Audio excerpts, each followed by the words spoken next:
Okay, first of all, before we go any further, I want to illustrate what this video is going to be. Okay, I'm approaching this topic from a fan of AEW, but not somebody who's like always going to defend AEW. I'm looking at this from an objective point of view. I'm going to hit you with facts, theories, and opinions. Not because I like or dislike AEW or Tony Khan or anybody in the company, but more so because I'm trying to unravel this riddle, and maybe you guys, well, I'll fill you in on it because it has been a topic of discussion. I've seen some videos come up in the past few days about it. And it's about AEW Financial. Now, first and foremost, I want to make sure that you're aware that AEW is a privately owned company. It's owned by the Khan family, unlike WWE, which is part of the TKO brand on the stock market. It's not a publicly traded company, so the financials of AEW have never been made public. However, there has been information that has come out throughout the years, but from behind the scenes of AEW. And the reason, really, what sparked this topic was the fact that in 2023, not only did Adam Copeland get signed to AEW, but also, of course, CM Punk came back for those 3 months before he left again. Well, got fired. And then they also signed Jay White and Will Ospreay. Now, the reason why I'm even talking about this, let me first get this little nugget out of the way. I'm not going to look at this as a hater or as a lover. It's just going to be objective. So let me explain this to you as simple as I can. AEW has been in the red since the company began, meaning that even though AEW does earn a gross amount of money from ticket sales and pay-per-view sales and merchandise sales and all that, ultimately, when all is said and done, they are losing money. Now, first and foremost, before we go into these numbers, I want to tell you that this is no surprise. When AEW was first founded in late 2018, early 2019, anybody who knows anything about business, and I've run 3 businesses. Actually, I've run 4, and now I'm down to 3 and probably 2 very soon because I want to get out of one of them. But as somebody who's run a few businesses, I'm not going to tell you I'm anywhere near Tony Khan's billions, or the Khan family, that is.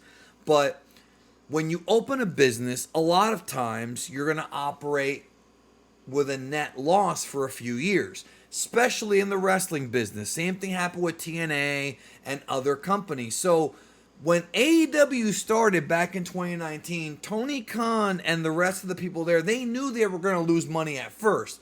The idea is you got to give them time to build up a brand and a following, and then in a few years they'll start to make that money back depending on how much attendance they get, merchandise, obviously pay-per-views, and of course the most important thing nowadays in this era of wrestling, and that is television rights fees.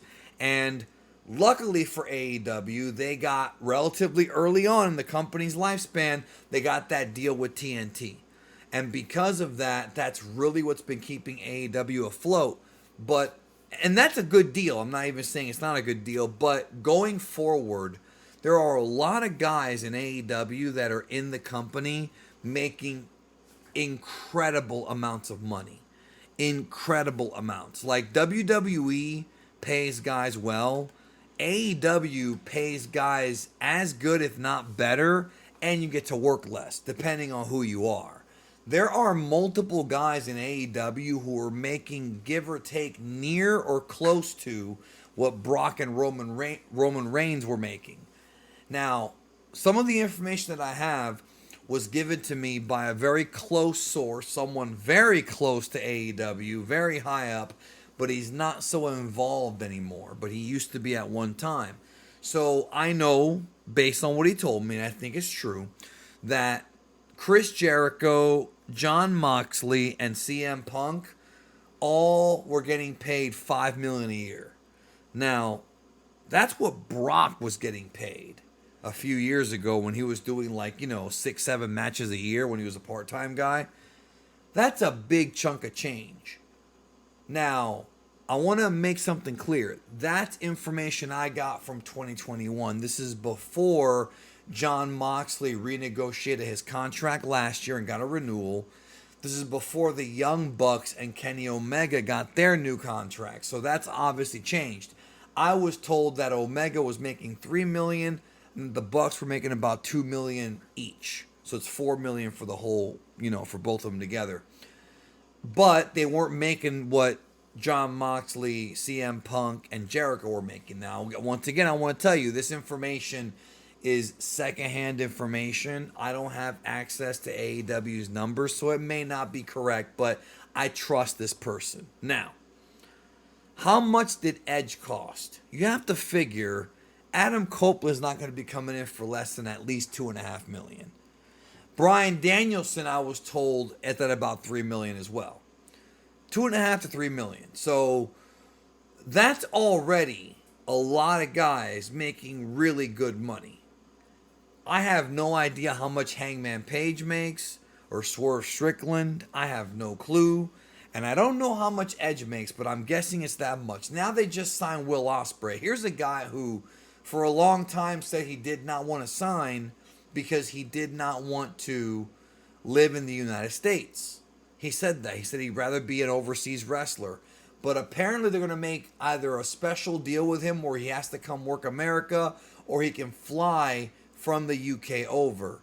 And obviously those flights are going to be either tax deductible or paid by AEW straight up.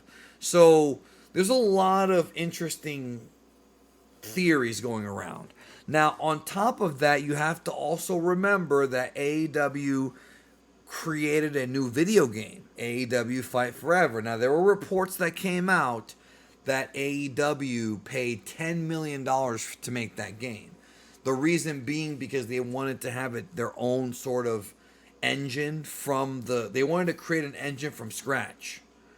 I haven't played the game yet. I just heard that it's not that great and that it's not even worth going out of your way to play, which is not a good first impression. But the talk is that game cost 10 mil.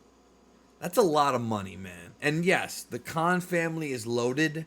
I'm not saying it's probably a drop in the bucket for them. I'm not saying that they're in trouble financially, but the purpose behind this video is more so to illustrate and to kind of dump my thoughts out on how AEW can make money. And we're going to go over that here in just a minute.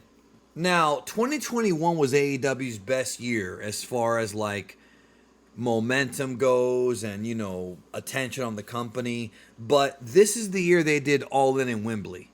And that was the biggest show in company history. And it netted them a good amount of money. But the thing is, even if they were to do 3 shows that made the kind of money All In made, because of how many big contracts they have, and now they don't have Punk anymore, so that alleviates some of that pressure.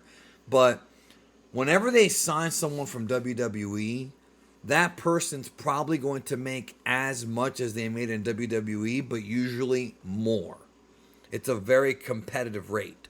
Now, once again, I'm not trying to paint the picture that Tony Khan's a money mark, even though many have said that he is. And yes, I am aware that his money comes from his father. He didn't make it himself. So maybe he doesn't understand the true value of it. I don't know. I've never talked to the man about it. But bottom line is, there are so many costs to put on a live show every week. $250,000 sometimes. On top of that, equipment, you pay your staff, and these big money contracts. This is why AEW is going to be doing 12 pay-per-views a year. Because they got to make that money back. But here's the thing. Even if they were to do 12 pay-per-views a year and each one does 100,000 buys, it's still not going to really be enough. What AEW is going to have to do, because right now the problem is that their popularity is also waning. Their television shows and pay-per-views have been declining in viewership and in people paying tickets to go see the shows live. This is objectively true. I don't care how much of an AEW fan you are, this is true. So what can they do? The ultimate way around this, because I feel like the way things are going now here in November 2023, I don't know when AEW will actually turn a profit.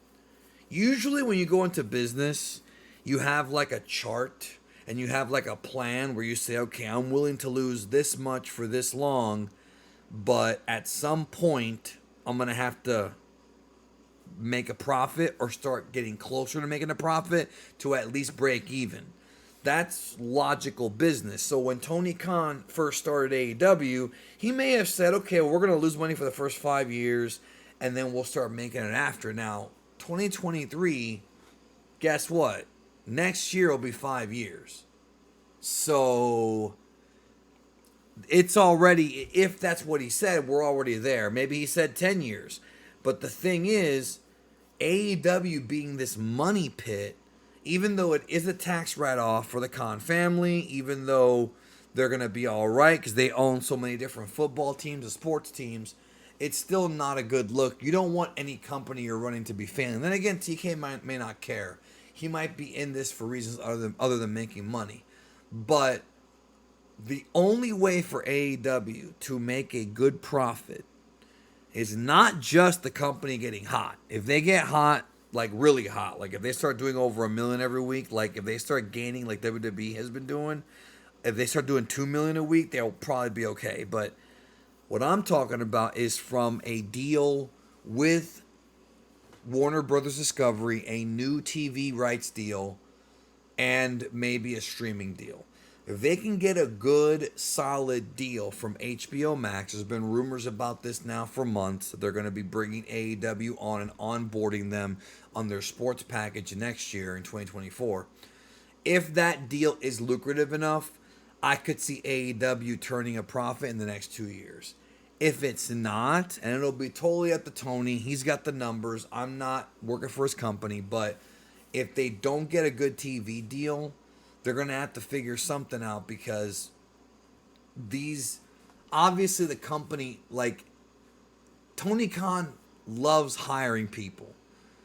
And that's fine. And he even said himself he would never lay people off like WWE did. I get all that, man, and I respect it. But it's also a thing where you got to start making some money at some point, homie, because you're not making it now. And there's delusional AEW fans who are probably going to watch this video and think I'm lying.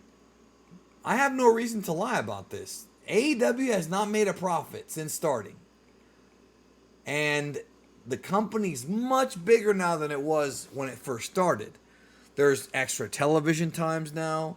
The roster, I mean, when AEW first started 2019, it was what, 60 people on the roster? Now they're in like the 215s or something like that. And they just got Will Ospreay and Adam Copeland and tons of main event talent. So, to me, and remember, the younger guys are also going to be getting more top dollar deals. MJF is probably getting paid what CM Punk was. I'm pretty sure MJF's making over 3 mil. I would guess he's making 5 mil at this point, just a guess. Remember, the numbers I told you were from years ago. Remember how the Young Bucks said they got NBA level deals?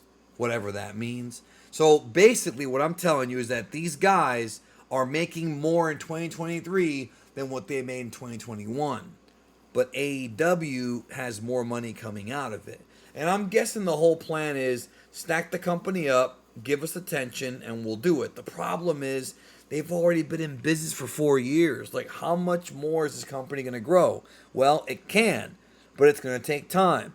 It's going to take consistently good creative, which they haven't had, and time to build up these characters, to elevate the ratings, to get more eyeballs, to bring fans back to the buildings. All these things take time, and it's really going to show the kind of booker and the kind of businessman that Tony Khan is if he can get this done. Not to mention a good TV deal. So, if you're calculating it at home, yes, AEW is losing millions per year. Will that last forever? Probably not. I hope they do end up turning a profit. It's not my money anyway, so it's not a big deal to me. But I know a lot of folks hate billionaires, but I will tell you this. If this company ends up losing money for more than 10 years and does not turn a profit, which is kind of like what happened with Impact. Impact has been around since 2002, and it's made money, I think, 2 out of the 20 years it's been in business. TNA Impact, whatever, TNA Wrestling now. I don't know, man. I feel like at this point, if AEW keeps losing money past 10 years, maybe Tony should look into his investment more. Maybe it's not worth it. I don't know. A lot could happen between now and then. We still got 6 more years to go. But those are my thoughts. I don't know what you think. Let me know in the comments. We'll talk soon.